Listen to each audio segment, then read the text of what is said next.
নদিয়ার করিমপুর থেকে শতাধিক তৃণমূল ও সিপিআইএম কর্মী যোগদান করল জনতা উন্নয়ন পার্টিতে। শুক্রবার রেজিনগরে জেইউপি কার্যালয়ে যোগদানকারীদের হাতে দলীয় পতাকা তুলে দেন দলের চেয়ারম্যান হুমায়ুন কবির।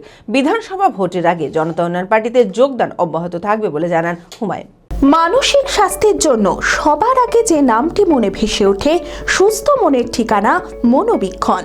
যোগাযোগ নাম্বার 7477799513।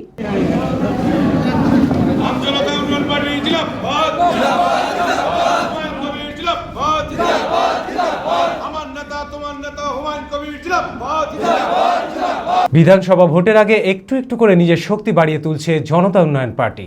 নদিয়ার করিমপুর থেকে শতাধিক তৃণমূল ও সিপিআইএম কর্মী যোগদান করল জনতা উন্নয়ন পার্টিতে। শুক্রবার রেজিনগরে জেইউপি কার্যালয়ে যোগদানকারীদের হাতে দলীয় পতাকা তুলে দেন দলের চেয়ারম্যান হুমায়ুন কবির। বিধানসভা ভোটের আগে জনতা উন্নয়ন পার্টিতে যোগদান অব্যাহত থাকবে বলে জানান হুমায়ুন। আগামী 10ই মার্চ করিমপুরে জেইউপির পার্টি অফিস উদ্বোধন করা হবে বলেও তিনি জানান।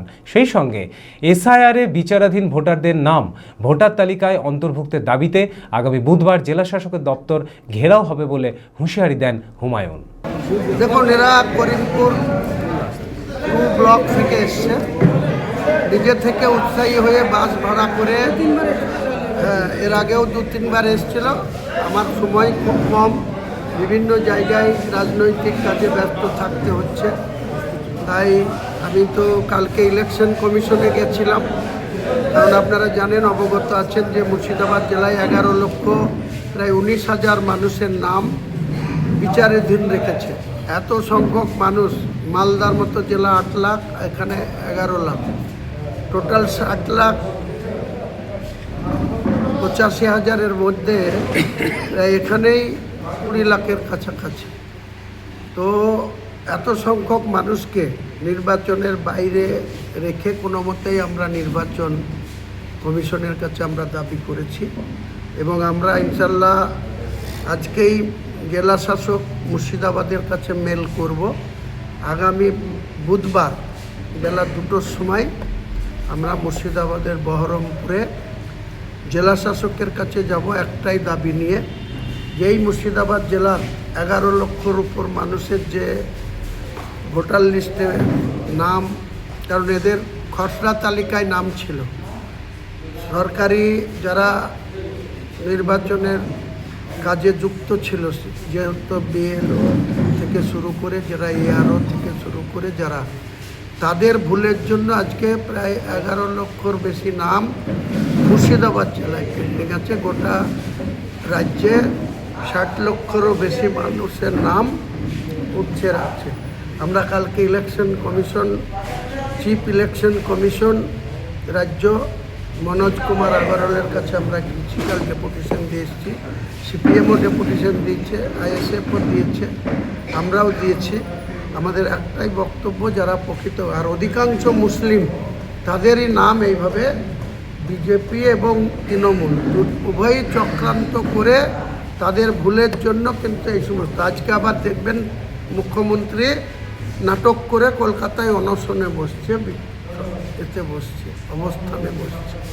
তাহলে ইনি যদি আগে সজাগ হতো, আগে যদি এটাকে সিরিয়াসলি দেখতো, তাহলে তো এত লোকের হিয়ারিংয়েও ডাক পড়তো না, এত লোকের নামও এইভাবে বিচারাধীন অবস্থায় থাকতো না।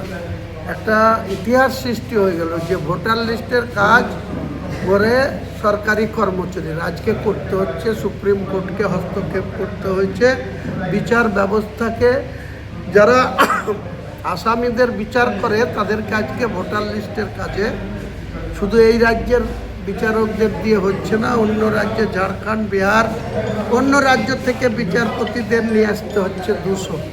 এবং রবিবারে রাত্রেবেলায় টোটাল দিল্লি থেকে ইলেকশন কমিশনের ফুল বেঞ্চ 13 জনের অফিসার সহ এবং যিনি ইলেকশন কমিশনার গণেশ কুমার, তার নেতৃত্বে আসছে।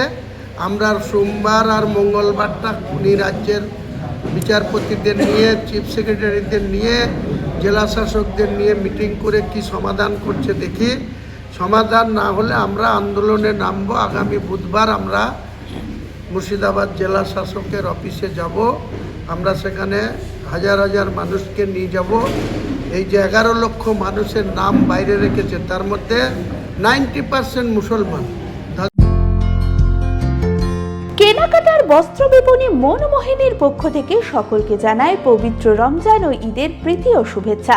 মনমোহিনী নিয়ে এসেছে পরিবারের ছোট বড় সকলের জন্য সাজ ও পোশাকের অফুরন্ত ভাণ্ডার।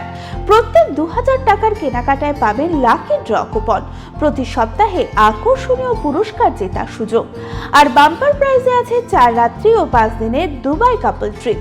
ভিড় এড়াতে আজই আসুন মনমোহিনী, খাগড়া বহরমপুর, মুর্শিদাবাদ। Mobile number 9733143333।